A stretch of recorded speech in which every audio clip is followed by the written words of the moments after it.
السلام علیکم۔ بسم اللہ الرحمن الرحیم۔ اعوذ باللہ من الشیطان الرجیم۔ بسم اللہ الرحمن الرحیم۔ سورہ حجرات کی 14 نمبر آیت سے لے کر 18 نمبر تک یہ سورہ حجرات کا ہمارا آخری لیکچر ہوگا۔ قالت الاعراب آمنا، قالت کہتے ہیں، الاعراب عرب کے لوگ، اعراب کا لفظ آتا ہے دیہاتی عرب بدو کے لیے آتا ہے۔ آمنا کہ ہم ایمان لائے، یعنی دیہاتی لوگ جن کو ہم اپنی مقامی زبان میں بعض جگہوں پہ جانگلی کہا جاتا ہے، بعض مختلف الفاظ استعمال ہوتے ہیں، یعنی وہ لوگ جو دیہاتی ہیں، جو شہری ادب آداب سے واقف نہیں ہوتے۔ آمنا ہم ایمان لائے، قالت کہتے ہیں، الاعراب دیہاتیوں نے کہا، آمنا ہم ایمان لائے،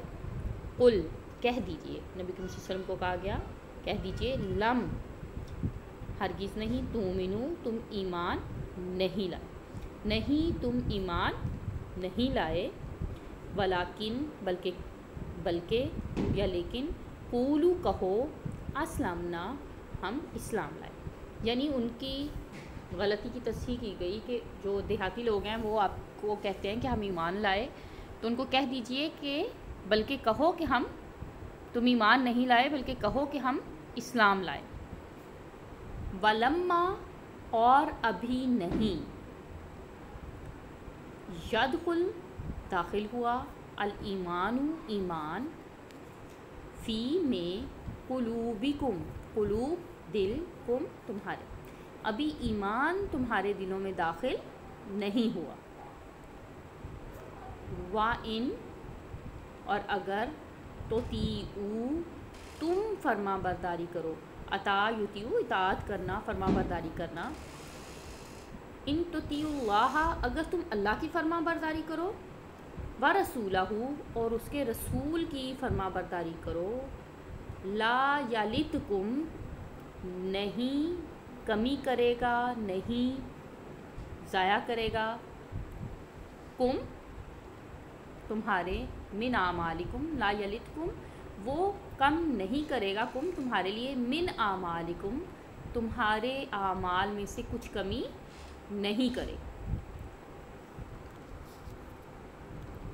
شیئن کچھ بھی، یعنی تمہارے اعمال میں سے کچھ بھی کم نہیں کرے گا۔ ان اللہ بے شک اللہ تعالیٰ، غفور ہے، رحیم مہربان ہے، غفور بخشنے والا ہے، مغفرت کرنے والا ہے، رحیم مہربان ہے۔ اچھا، اس آیت کو سمجھنے کے لیے ہمیں تھوڑا سا اس کے پیچھے سے پس منظر کا معلوم ہونا چاہیے۔ جب یہ مدنی صورت ہے، جب فتح مکہ ہو چکی تو بہت سارے لوگ تھے جو ایمان لے آئے طاقت کو، اور مطلب اسلام لے آئے، اور پھر اس کے بعد وہ گروہ در گروہ آپ صلی اللہ علیہ وسلم کے پاس آتے، اور وہ ظاہرہ اس وقت تک آپ حکمران بن چکے تھے، مختلف جگہوں سے مال غنیمت بھی آتا تھا، تو وہ مالی امداد کے، مالی اس کے چکر میں آ کے آپ پر احسان جتاتے تھے کہ ہم ایمان لائے ہیں، دیکھیں باقیوں نے آپ سے جنگیں کی ہیں، ہم نے تو آپ سے جنگیں بھی نہیں کی، اور ہم خود ہی آپ کے پاس ایمان لانے کے لیے آئے ہیں، تو یعنی ہمیں ہمارے اس احسان کو مانتے ہوئے ہمیں آپ کچھ عنایت کریں، ہمیں کچھ بخشیش دیں، ہمیں کچھ مال و دولت عطا فرمائیں۔ تو اللہ تعالیٰ نے نبی کریم، ظاہرہ یہ چیز جو ہے وہ نبی کریم صلی اللہ علیہ وسلم کے لیے بھی تکلیف دہ تھی، اور ظاہر ہے کہ اصل معاملہ خلوص اور ایمان کا نہیں تھا، کیونکہ وہ لوگ جو خلوص اور ایمان کے ساتھ ایمان لائے تھے، اسلام لائے تھے، ان کا عالم تو یہ تھا کہ وہ اپنی ذات پر دوسروں کو ترجیح دیتے تھے، وَيُؤْثِرُونَ عَلَىٰ أَنفُسِهِمْ وَلَوْ كَانَ بِهِمْ خَصَاصَةٌ اور وہ اپنی جانوں پر دوسروں کو فوقیت دیتے تھے، اور اگرچہ وہ زیادہ ضرورت مند ہوں،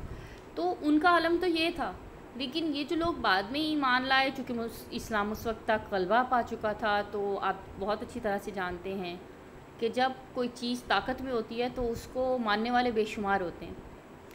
تو بہرحال بہت سارے لوگ تھے، بہت سارے قبائل ایسے تھے جو فتح مکہ کے بعد نبی کریم صلی اللہ علیہ وسلم کے پاس آئے، اور وہ اسلام لے آئے، اور پھر اس کے ساتھ انہوں نے اپنا احسان جتانا شروع کر دیا کہ ہم تو اسلام لے آئے ہیں،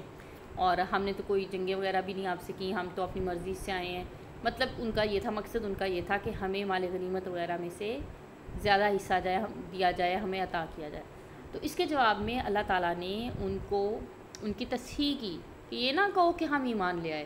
کہ کیونکہ ایمان تمہارے دلوں میں داخل نہیں ہوا، بلکہ کہو کہ ہم نے اسلام لے آئے۔ تو تھوڑا سا یہ ڈیفرنس ہے اسلام لانے میں اور ایمان لانے میں۔ ویسے بھی ان کے الفاظ کے اگر آپ لفظی طور پہ دیکھیں نا تو اس میں بھی ڈیفرنس ہے۔ اسلام کا مطلب کسی چیز کو تسلیم کر لینا، تسلیم کا مطلب ہے ظاہر آپ بہت ساری باتوں کو تسلیم کر لیتے ہیں، لیکن وہ اس حد تک آپ کے اندر نہیں جمی ہوتی کہ وہ آپ کی عادتیں ثانیہ بن جائیں یا وہ آپ کو اس پر کلی اس طرح سے یقین ہو۔ جب وہ آپ کا حصہ بن جائیں، آپ کی عادات کا، آپ کا اندر ان سے مزین ہو جائے، روشن ہو جائے، تو اس لیول تک وہ آپ کا حصہ نہیں ہوتی۔ ظاہری طور پہ تو بندہ زبانی طور پہ تسلیم تو کر لیتا ہے بعض دفعہ کسی بھی معاملے میں، تو ان کو تنبیہ کی گئی کہ تم اسلام لانا کہو کہ ہم اسلام لائے ہیں، یہ نہ کہو کہ ہم ایمان لائے ہیں۔ ابھی ایمان تمہارے دلوں میں داخل نہیں ہوا، یعنی تم نے ابھی ایمان کی حلاوت نہیں چکھی۔ اگر تم نے ایمان کا مزہ لیا ہوتا تو یہ تم اتنے چھوٹے موٹے دنیاوی فائدوں میں نہ پڑتے۔ اس کے بعد آگے ان کو بتایا گیا ہے کہ ہاں چونکہ تم اسلام لے آئے ہو، اور اگر اس کے بعد ایمان کا کیا طریقہ ہے حاصل کرنے کا، کہ آپ تسلیم کر لینے کے بعد اس کو عملی طور پر اس پر ثابت قدم ہوں، یعنی آپ اللہ کی اطاعت کریں اور آپ اپنے رسول کی اطاعت کریں۔ تو ایمان کا وہ کہتے ہیں کہ اس کے بعد اگلا سٹیپ ہے، اسلام کے بعد کا سٹیپ ہے ایمان، اور اس کے لیے لازمی کیا ہے کہ آپ اللہ کی اطاعت کریں اور رسول کی اطاعت کریں۔ اور اگر آپ اس راستے پہ چلتے ہیں تو ظاہر ہے اللہ تعالیٰ کسی کے ساتھ ناانصافی کرنے والا نہیں ہے، پھر آپ بھی مومنین میں سے ہوں گے، جیسے باقی لوگ مومنین میں سے ہیں ایسے آپ بھی مومنین میں سے ہوں گے۔ تو اللہ تعالیٰ تمہارے اعمال میں سے کچھ بھی ضائع نہیں کرے گا، کچھ بھی کمی نہیں کرے گا۔ اس کے بعد آگے چلتے ہیں، اور بے شک اللہ تعالیٰ غفور الرحیم ہے۔ یہ میں نے پہلے بھی آپ کے ساتھ ڈسکس کیا تھا کہ اللہ تعالیٰ کی خصوصی مہربانی ہے کہ جہاں پہ انسان اپنی بشری کمزوریوں کی وجہ سے یا اپنے انسان ہونے کی وجہ سے اس کے ساتھ جبکہ اس کی بدنیتی شامل نہ ہو یا حکم اس تک نہ پہنچا ہو، تو اللہ تعالیٰ اس کے ساتھ نرمی فرماتے ہوئے اس کو ساتھ ہی اس بات کی خوشخبری سنا دیتے ہیں جب بھی کوئی حکم سناتے ہیں کہ اس سے پہلے جو ہو چکا، اگر تم اچھی نیت سے اس معاملے سے جو غلطیاں تم سے ہو چکی ہیں ان سے معافی مانگو گے یا ان کو آگے کنٹینیو نہیں کرو گے اور اللہ تعالیٰ سے اس کی بخشش چاہو گے تو تمہیں معاف کر دیا جائے گا۔ اس لیے جہاں پہ بھی کوئی احکامات اترتے ہیں یا کوئی معاملات ایسے بیان ہوتے ہیں ادب آداب کے حوالے سے یا کوئی تصحیح کروائی جاتی ہے، تو اکثر اس کے ساتھ اس قسم کی آیات موجود ہوتی ہیں جہاں پہ آپ کو اللہ تعالیٰ کی طرف سے ایک تسلی دی جاتی ہے کہ اگر آپ سیدھے راستے پہ آئیں گے تو آپ کی اس سے پرانی غلطیاں، پرانی خطائیں معاف ہو جائیں گی۔ اس کے بعد ہم آگے چلتے ہیں، انما المومنون الذین، بے شک مومنین وہ ہیں، الذین آمنوا، جو ایمان لائے، الذین جو آمنوا ایمان لائے، باللہ اللہ پر، ورسولہ اور اس کے رسول پر، ثم پھر، لم نہیں، یرتابو پھر انہوں نے اس میں شک نہیں کیا، اس میں شک میں مبتلا نہیں ہوئے۔ آپ نے ریب پڑھا ہے، اسی سے بنا ہے، اسی سے یہ لفظ بنا ہے، یعنی شک میں مبتلا نہ ہونا، ہم کہتے ہیں لا ریب فیہ، اسی سے یہ لفظ بنا ہوا ہے کہ یعنی وہ اللہ پر ایمان لائے اور پھر اس کے رسول پر ایمان لائے، اور اس کے بعد انہوں نے اس معاملے میں شک نہیں کیا، وہ مشکوک نہیں ہوئے کبھی بھی اپنے ایمان لانے پر، اپنی جس چیز کو انہوں نے تسلیم کر لیا تھا اس کے معاملے میں کبھی شک میں مبتلا نہیں ہوئے۔ پھر اس کے بعد اگلا انہوں نے کیا کیا، وجاہدوا باموالہم، وجاہدوا اور انہوں نے کوشش کی، جہاد کیا، بی سے ساتھ، اموال مال کی جمع ہے اموال، اردو میں بھی آپ پڑھتے ہیں اموال، اپنے مالوں کے ساتھ، ہم اپنے، اور انہوں نے اپنے مالوں کے ساتھ جہاد کیا، یعنی اپنے اموال کے ساتھ، اپنی دولت کے ساتھ جہاد کیا، وانفسہم اور انفس نفس کی جمع ہے، یعنی اپنی جانوں کے ساتھ، نفس جو ہے وہ جان کو کہتے ہیں، اور اپنی جانوں کے ساتھ جہاد کیا، فی میں سبیل اللہ اللہ کے راستے میں، سبیل راستہ، اللہ کے راستے میں۔ تو اللہ تعالیٰ فرماتے ہیں کہ انما المومنون، بے شک، انما آتا ہے بے شک کے لیے، المومن مومن وہ ہیں، الذین جو آمنوا باللہ جو اللہ پر ایمان لائے اور اس کے رسول پر ایمان لائے، پھر اس میں انہوں نے اس معاملے میں کوئی شک نہیں کیا، اور اپنے مالوں سے اور اپنی جانوں سے اللہ کے راستے میں جہاد کیا، تو اولئکا، تو وہی لوگ ہیں، اولئکا وہی لوگ ہیں۔ جب اس سے پہلے اللہ سینہ آ کے تو اولئکا دوبارہ اس کی طرف اشارہ ہو رہا ہے کہ یہی لوگ ہیں، ان کے علاوہ نہیں، یہی لوگ ہیں۔ ہم الصادقون، ہم جو ہیں الصادقون سچے ہیں، مطلب یہ ہے کہ ایمان صرف دعوے سے متعلق نہیں ہے، ایمان کا معاملہ جو ہے وہ یقین رکھنا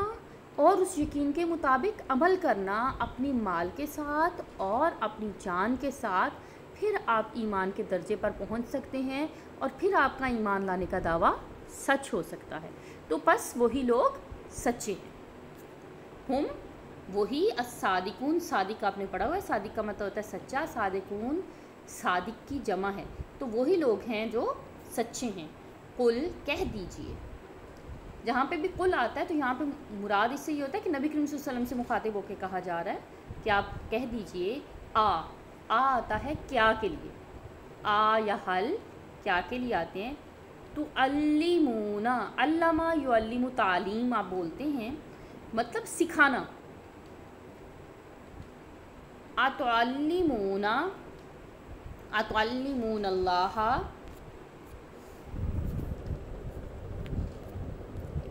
کیا تم سکھاتے ہو،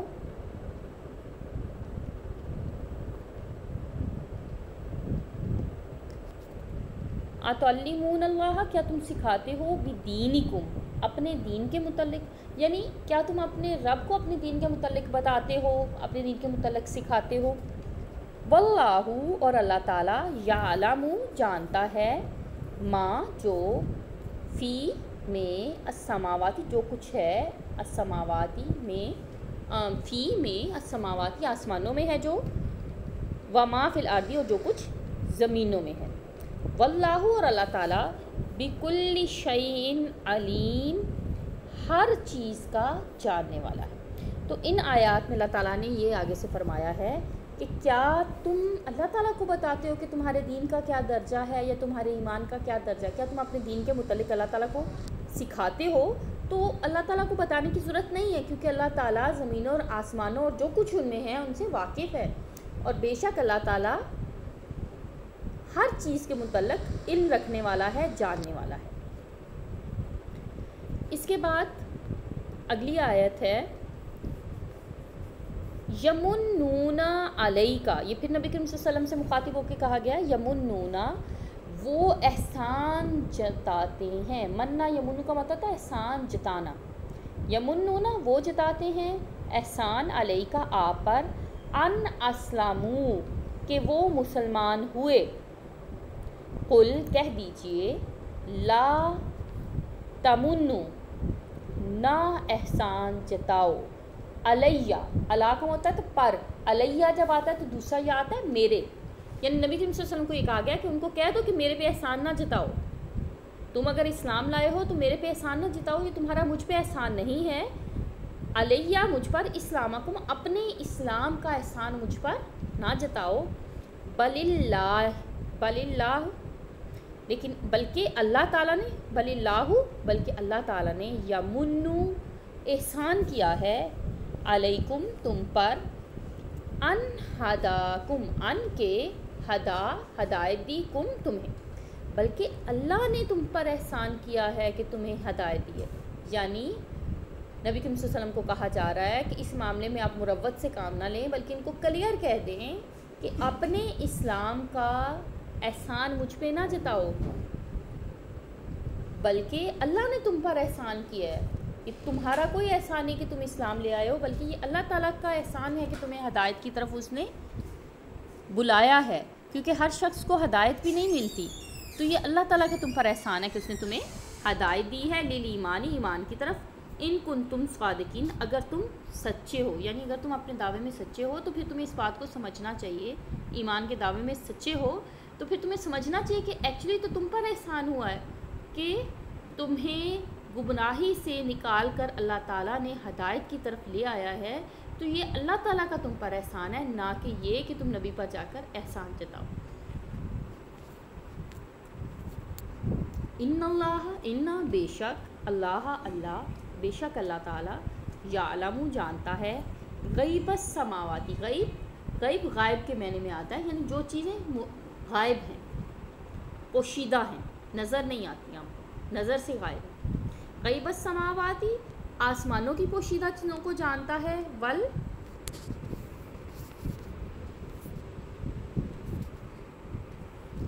والارضی، اور زمینوں کی پوشیدہ چیزوں کو جانتا ہے، واللہ، اور اللہ تعالیٰ، بصیر، دیکھتا ہے، بما تعملون، جو کچھ تم کرتے ہو۔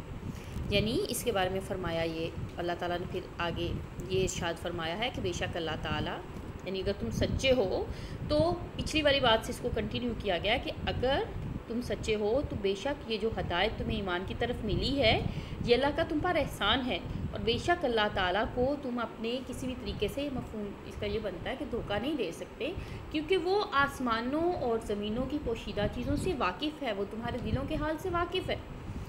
اور اللہ تعالیٰ جو کچھ تم کرتے ہو اسے دیکھتا ہے، یعنی جو کچھ تم کر رہے ہو سب کچھ اس کی نظر میں ہے۔ ایسا نہیں ہے کہ اللہ تعالیٰ سے یہ چیزیں پوشیدہ ہیں، نہ تمہاری نیتیں اور نہ تمہارے اعمال، تو نہ تو ایسا ہے کہ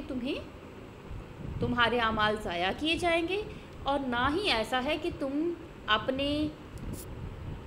اعمال جھوٹے سچے لے کے وہ حاضر ہو جاؤ اور احسان جتانے لگو کہ ہم آپ پر اسلام لے آئے ہیں تو ہماری یہ خدمت کی جائے، ہمیں اس طرح رکھا جائے، اس طرح رکھا جائے۔ تو یہ تمہارا احسان نہیں ہے، بلکہ تم پر احسان کیا ہے تمہارے رب نے کہ تمہیں ہدایت دی ہے، تو اس حوالے سے ان کو یہ چیز سمجھائی گئی ہے۔ اچھا، اس کی ہم اب تھوڑی سی، ویسے تو ساتھ ساتھ ڈیٹیل آ گئی ہے کافی حد تک، بہرحال میں اس کی ایک دفعہ آپ کو اکٹھا ترجمہ کروا دیتی ہوں تاکہ بامحاورہ ترجمہ آپ کو سمجھ آ جائے۔ قالت الاعراب آمنا، دیہاتیوں نے کہا کہ ہم ایمان لے آئے۔ کہہ دیجئے کہ تم ایمان نہیں لائے، بلکہ کہو کہ ہم اسلام لائے اور ایمان ابھی تمہارے دلوں میں داخل نہیں ہوا، اور اگر تم اللہ اور اس کے رسول کی اطاعت کرو تو تمہارے اعمال میں سے کوئی چیز ضائع نہیں کرے گا یا کم نہیں کرے گا۔ بے شک اللہ تعالیٰ بخشنے والا مہربان ہے۔ بے شک مومن وہ لوگ ہیں جو اللہ پر ایمان لائے اور اس کے رسول پر ایمان لائے، پھر اس کے بعد انہوں نے اس معاملے میں کوئی شک نہیں کیا یا اس میں شک میں نہیں پڑے، اور انہوں نے اپنی مالوں اور جانوں کے ساتھ اللہ کے راستے میں جہاد کیا، وہی لوگ ہیں جو سچے ہیں۔ کہہ دیجئے کیا تم اللہ کو اپنے دین کے متعلق پڑھاتے ہو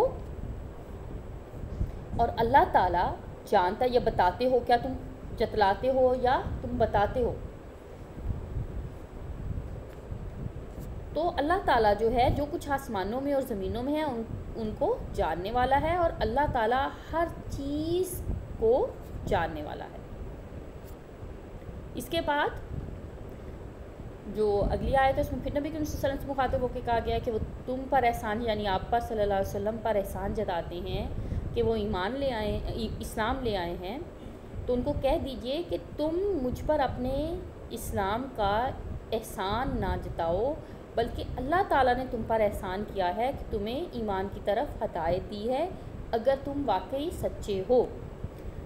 بے شک اللہ تعالیٰ آسمانوں اور زمینوں کی پوشیدہ چیزوں کو جانتا ہے،